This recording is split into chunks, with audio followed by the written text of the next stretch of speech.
I'm good if everyone else is. Yep, good. Good, everybody? Okay. Yep. You good, Al? Yep.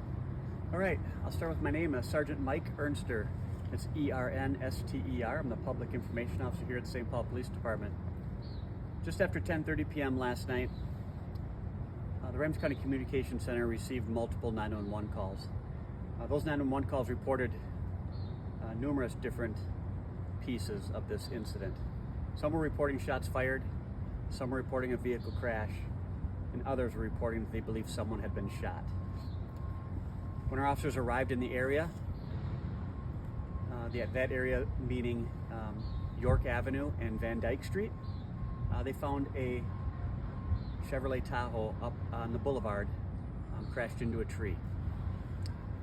That Tahoe was on the boulevard on the south side of Van Dyke, and it was facing south into the tree.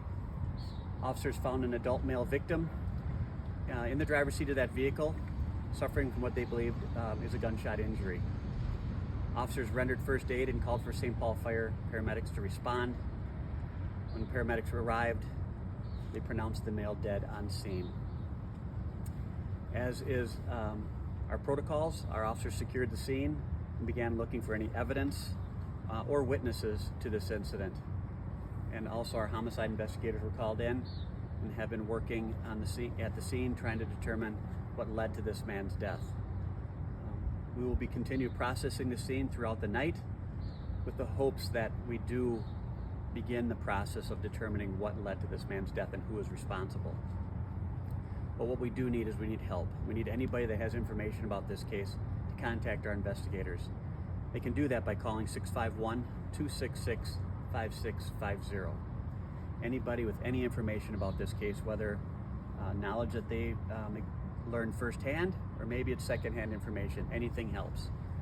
Our investigators would gladly speak to them.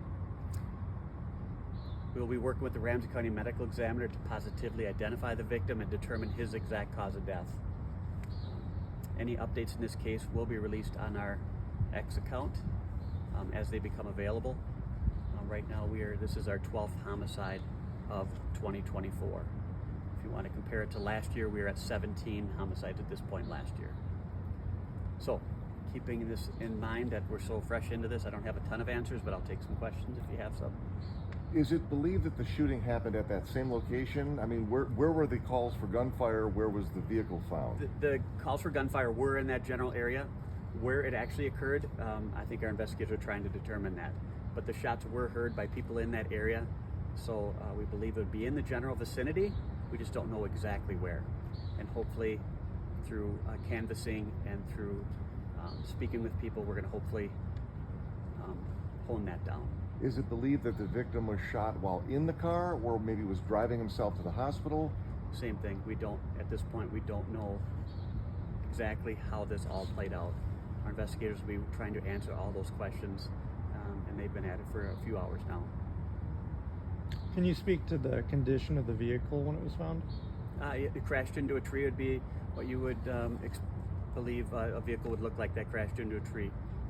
The front end was crumpled up around the trunk of the tree. As far as, I'm not a motor vehicle expert at all, but I've seen my fair share of crashes, and it was a significant crash. Led to believe that it was going at a decent speed. Yes, most likely, but I don't want to get too ahead on that. The investigation hopefully will bear that out. Was there any evidence of a shooting?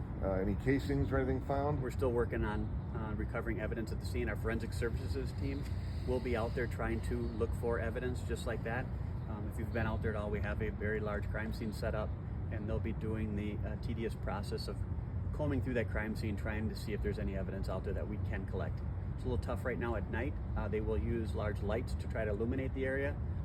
I wouldn't doubt they'll still be there at when the sun comes up and trying to do that. I'm not familiar with those two streets. Tell me about this neighborhood. The neighborhood is north. Basically, it's our greater east side. It's off of Whiteberry Avenue in Stillwater area. It's right next to a park right there. So Van Dyke's a north-south street, and York's an east-west that terminates at the park. Which came first? A lot of calls about the shooting or the car crash? A little bit of both. Like I said, there was numerous callers. A lot of people were calling in, which is great. We encourage that, and we'll be trying to work with speaking to all those callers to see what they witnessed, if anything, or if they just heard it. At that time of night at 10:30, some people are going to bed, and not everybody's aware of everything that's going on around their home. But we're gonna make sure that we do the work of speaking to all of them to make sure that we can paint an accurate picture of what occurred. All right. All right. Okay. Thank you. Thank you. Thank you. Thanks a lot. Yeah.